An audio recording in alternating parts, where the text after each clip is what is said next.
He conquered cities before most men leave childhood. He broke empires that had ruled for centuries. At 20 years old, he became king. By 30, he ruled the known world. But conquest has a cost. The further Alexander marched, the more he changed. Friends became enemies. Loyalty turned to fear. And the man who could defeat every army on earth could not defeat his own ambition. This is the story of Alexander the Great, the conqueror who reached the edge of the world and refused to stop. To understand why Alexander could never stop, you must first understand where he began.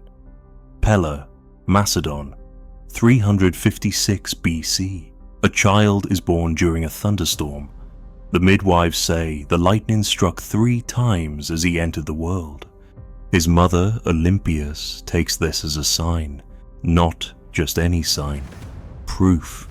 Olympias is not like other queens. She's a priestess of strange cults, a woman who speaks to snakes and claims visions from the gods. And from the moment her son is born, she whispers one thing into his ear. You are not your father's son. You are the son of Zeus. You are destined for greatness beyond mortal men. Some mothers tell their children bedtime stories. Olympias told Alexander he was a god, and he believed her. His father, Philip II, is a different kind of teacher. Philip is a warrior king, ruthless, brilliant, a man who took Macedon from a fractured backwater and forged it into a military power. He fights with one eye, the other lost in battle. He limps from an old wound, but he commands armies like no one before him. Under Philip, Macedon develops the phalanx, a wall of soldiers with 18-foot spears, nearly unbreakable in formation. Philip teaches Alexander that power is not inherited, it is taken. But while Philip is training him to be a king, Olympias is raising him to be something else, a legend. At age 7, Alexander is already different. Other boys play. Alexander studies not just warfare, he reads Homer's Iliad obsessively. He memorizes entire passages. His hero is Achilles, the greatest warrior who ever lived, a man who chose a short, glorious life over a long, forgotten one. Alexander sleeps with a copy of the Iliad under his pillow. He ties his identity to a story written 500 years before his birth, and he decides, if Achilles could be immortal through glory, so could he. But belief is not enough. Alexander needs proof that he is special. He gets it when he is 12 years old. A horse is brought to Philip's court, Bucephalus, massive, black as night, wild, unrideable. Every trainer who tries is thrown.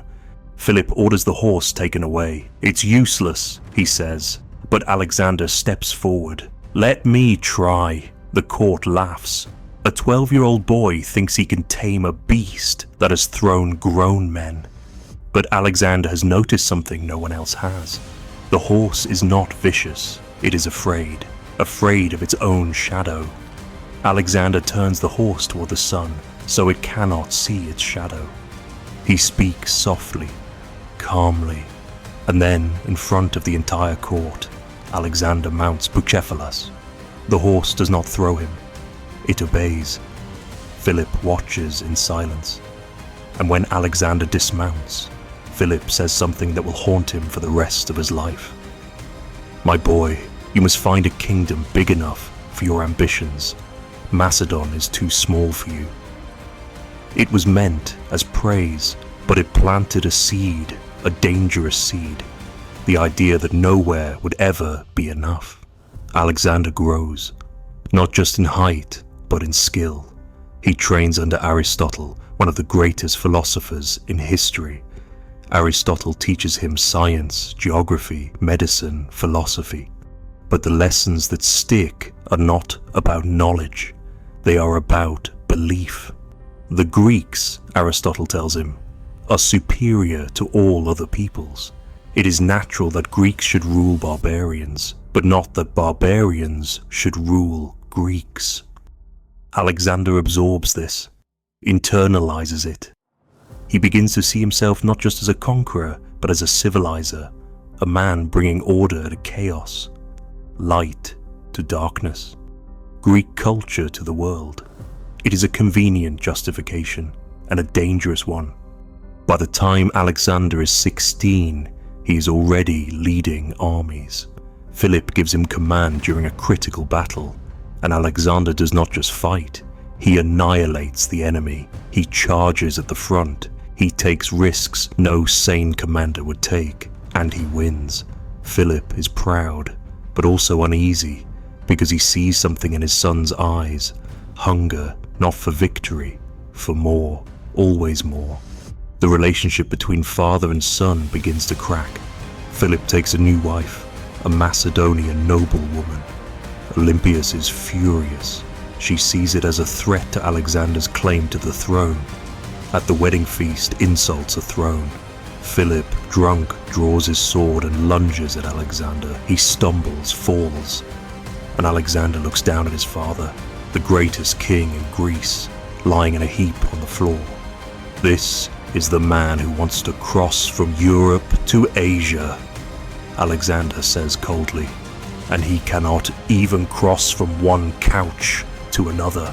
It is a humiliation Philip never forgives. Mother and son flee into exile, but not for long, because 2 years later, Philip is assassinated, stabbed by one of his own guards during a public ceremony. The motives are murky.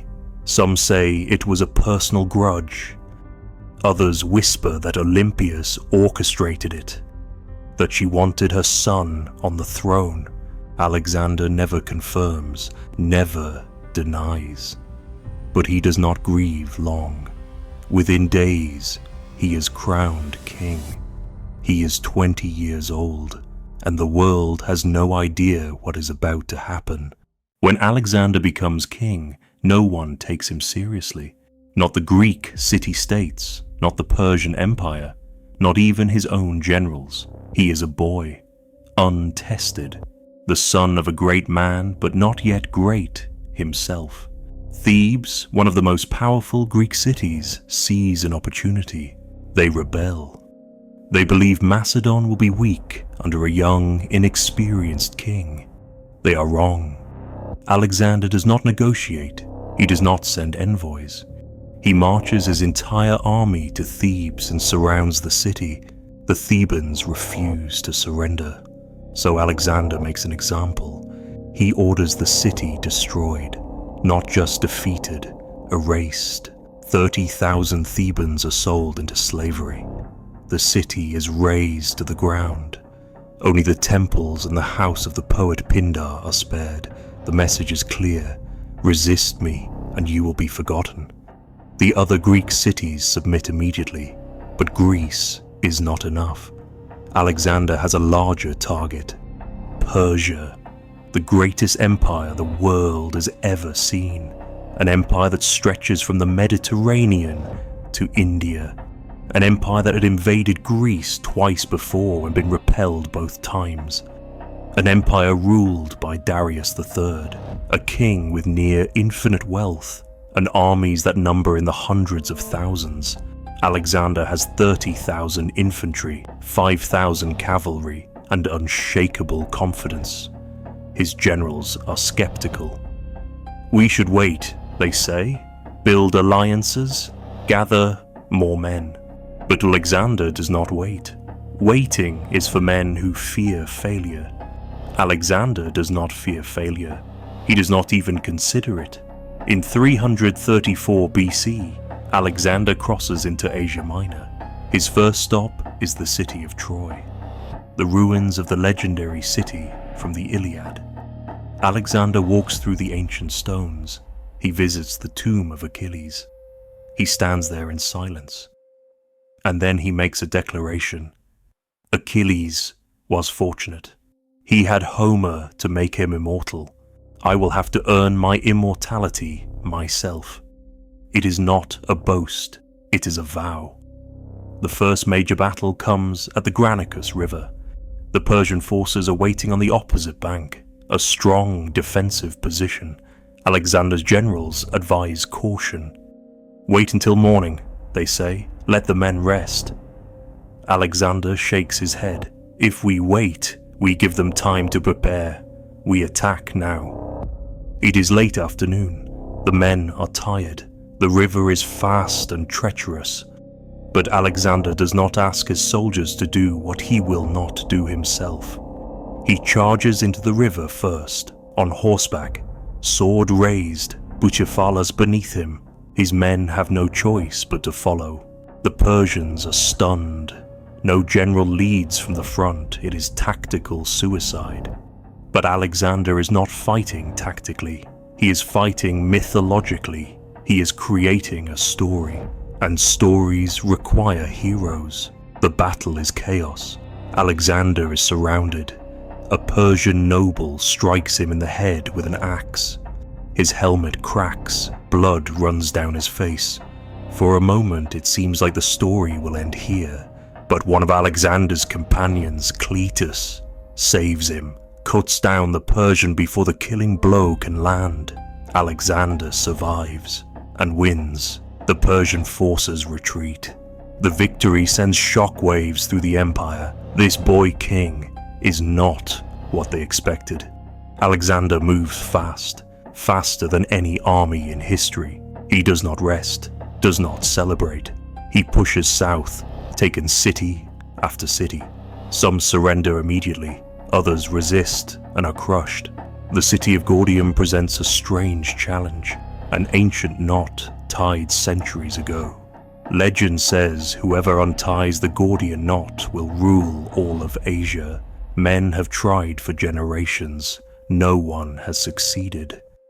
Alexander walks up to it, studies it for a moment, then draws his sword and cuts the knot in half. "It does not matter how it is undone," he says, "only that it is." It is a small moment, but it defines Alexander's philosophy. Rules are for other men, he makes his own. The final confrontation with Darius comes at the Battle of Issus. Darius commands an army of over 100,000 men. Alexander has 40,000. It should not be close. But Alexander does not fight with numbers. He fights with speed, precision, and audacity. He identifies where Darius is on the battlefield, and he charges directly at him, not at the flanks, not at the weak points, at the king himself. It is a gamble. If Alexander dies, the war is over. But if Darius flees, Darius sees Alexander coming, sees the fury in his eyes, and Darius, surrounded by thousands of his own men, makes a choice. He runs. The Persian king abandons his army, his family, his empire, and flees.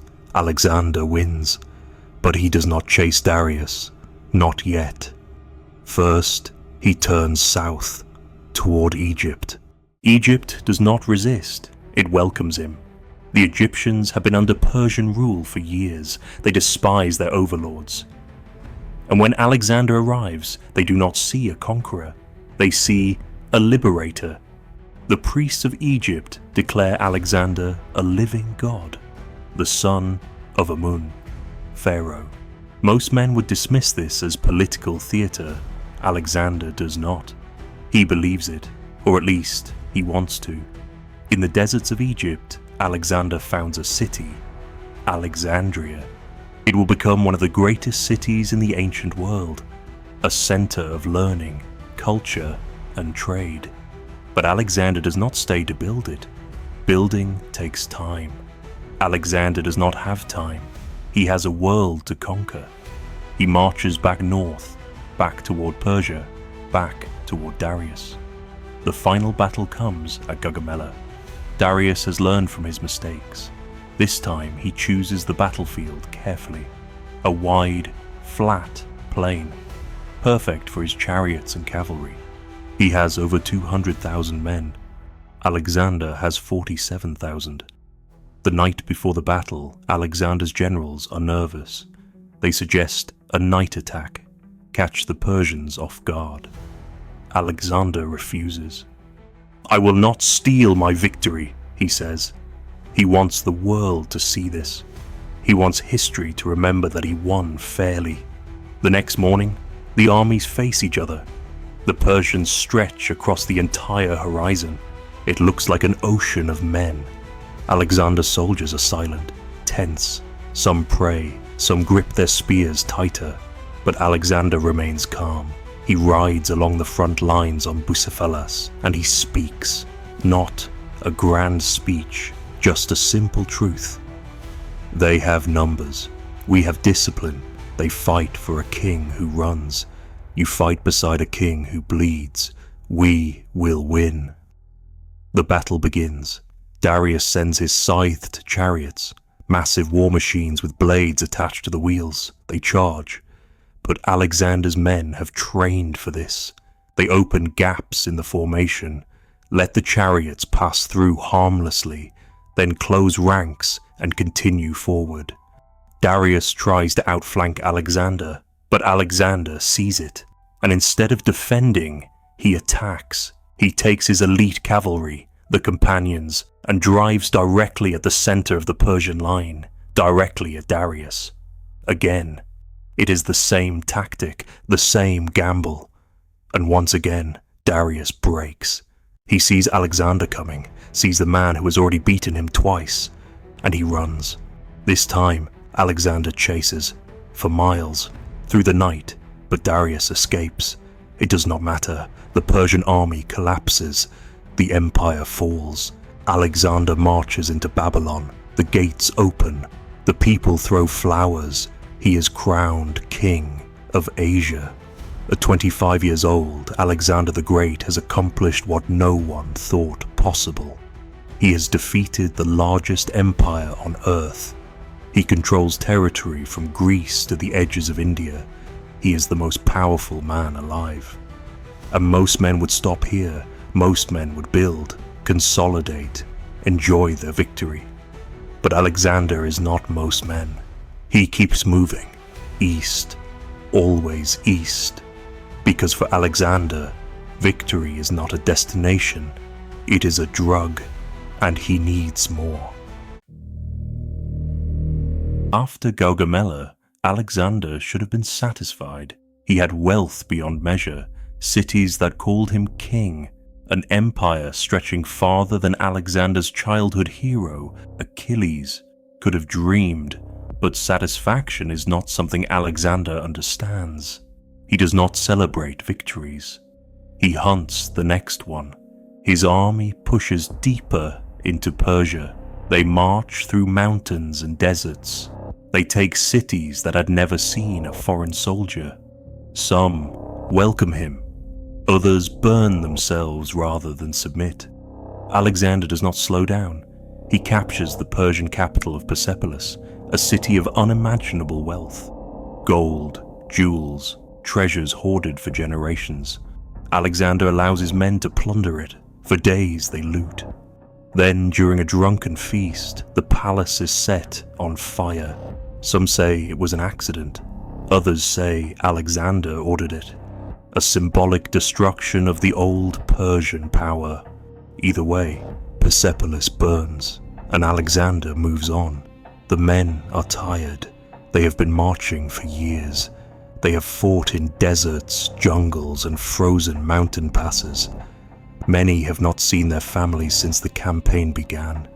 But Alexander does not stop. He pushes into Central Asia, into regions so remote that even the Persians barely controlled them. Bactria, Sogdiana, lands of endless steppes and hostile tribes. The fighting here is different, not grand battles, guerrilla warfare, ambushes, hit and run. It is exhausting, frustrating. There's no glory in this, no epic confrontations, just grinding, bloody survival. And for the first time, Alexander's men begin to question him, not openly, not loudly, but in whispers around campfires. Where are we going? What are we fighting for? When do we go home? Alexander does not answer those questions because he does not have an answer. Or rather, the answer is unacceptable. Never. He will never go home. Because home is not a place for men like Alexander. Home is where ambition goes to die. During this time, something begins to change in Alexander. He starts adopting Persian customs, wearing Persian clothing, requiring his men to bow before him in the Persian style, proskynesis. To the Macedonians, this is an insult. Greeks do not bow to men, only to gods. But Alexander no longer sees himself as a man. He sees himself as something more, divine, destined, above the rules that govern others. His closest companions grow uneasy. One of them is Clytus, the same man who saved Alexander's life at the Granicus River. Clytus is a veteran, a man who fought beside Alexander's father. He remembers when Alexander was just a boy, and he does not like what Alexander is becoming. At a feast, Clytus drinks too much. He starts talking, loudly. "You think you are better than your father," Clytus says, "but Philip built this army. Philip made Macedon strong. You inherited his victories and claimed them as your own." The room goes silent. No one speaks to Alexander this way. Alexander's face darkens. "Without me," Clytus continues, "you would be dead. I saved your life. And this is how you repay me, by pretending to be a Persian king."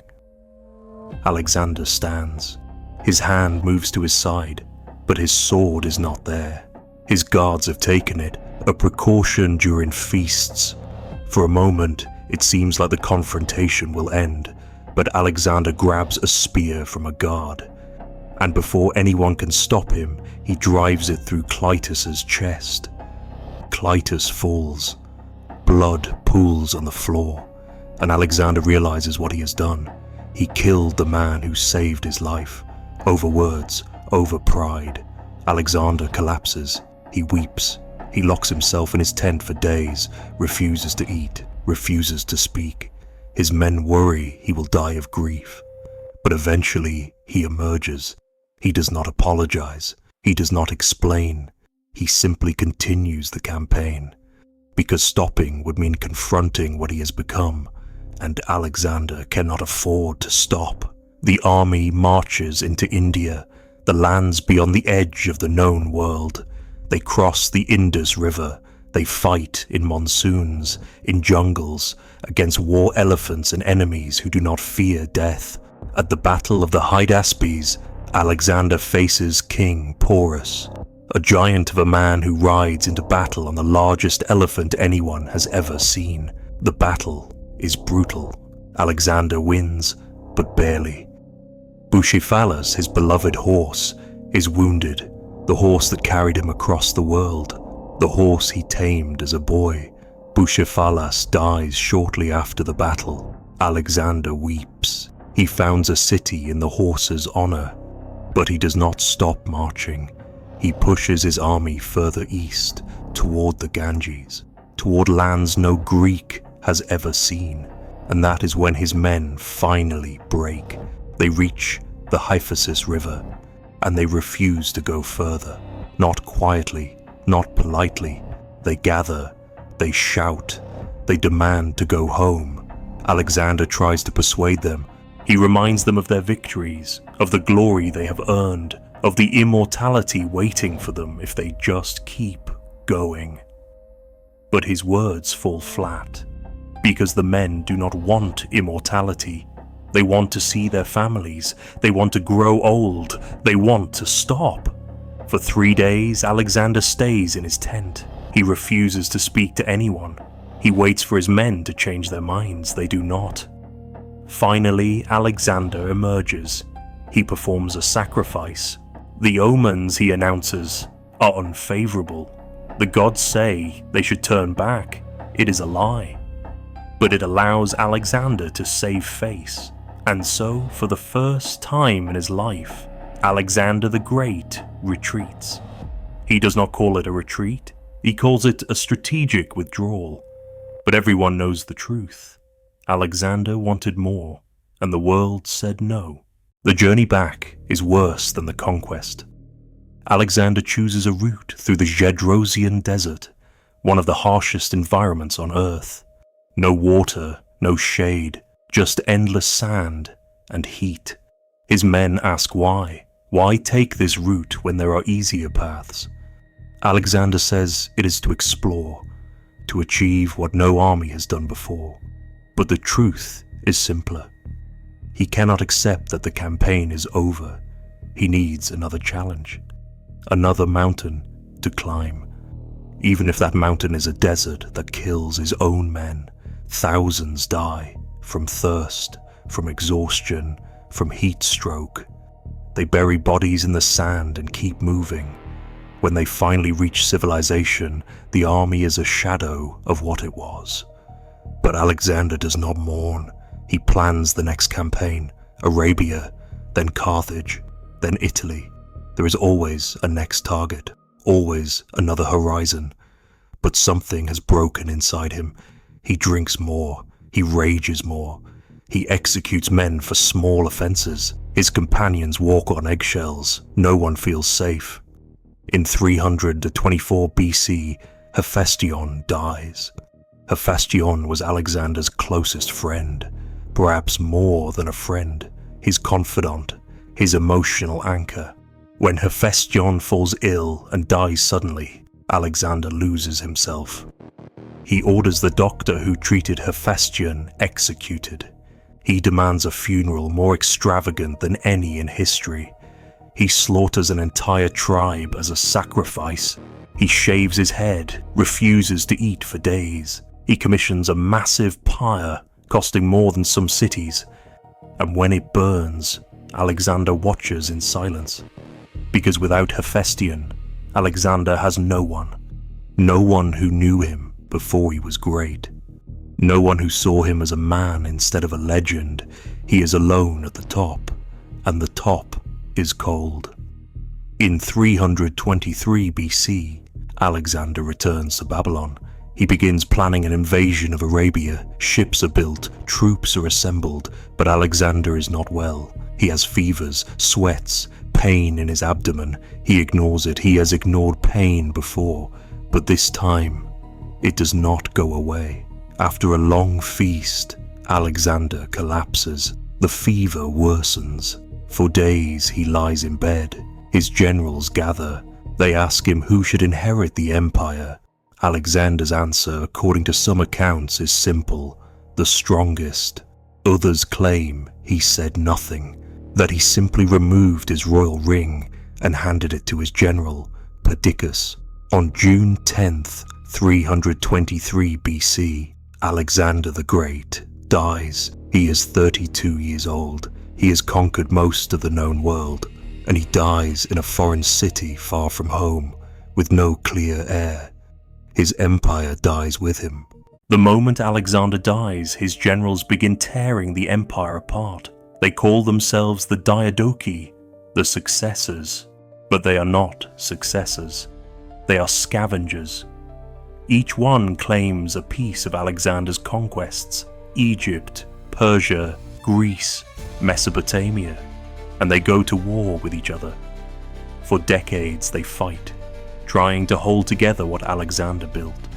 But it is impossible, because the empire was never built to last. It was built to grow.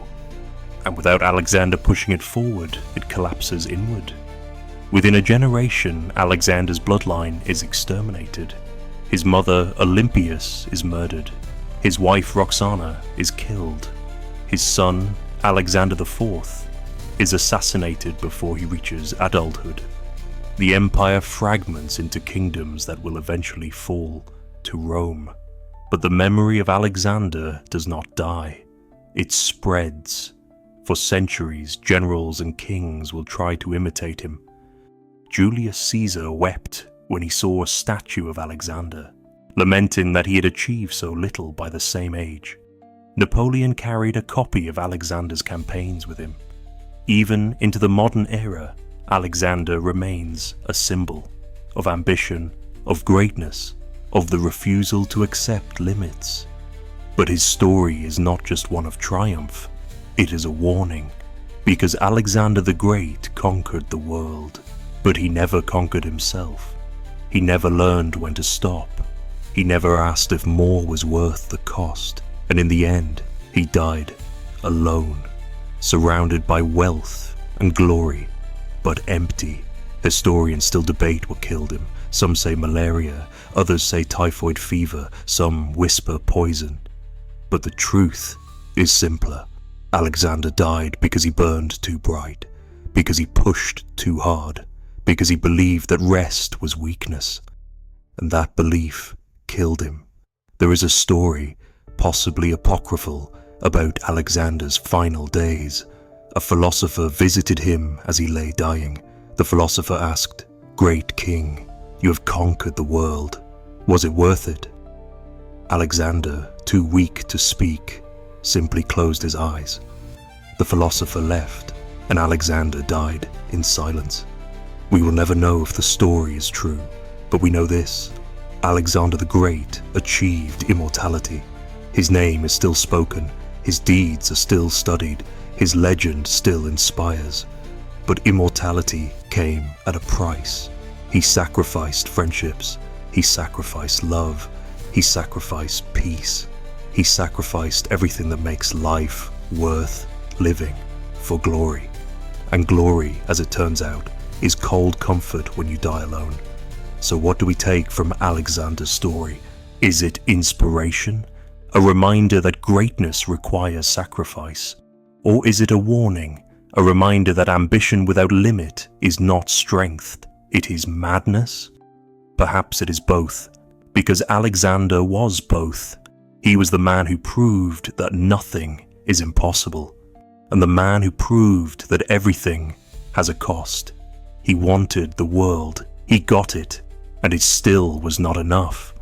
This is the story of Alexander the Great, a man who conquered everything, except the one enemy he could never defeat: himself. Remember his name, remember his victories, but also remember this: the world is never enough for men who do not know when to stop, and those who refuse to stop rarely die peacefully. This has been Echoes of Greatness. Thank you for listening.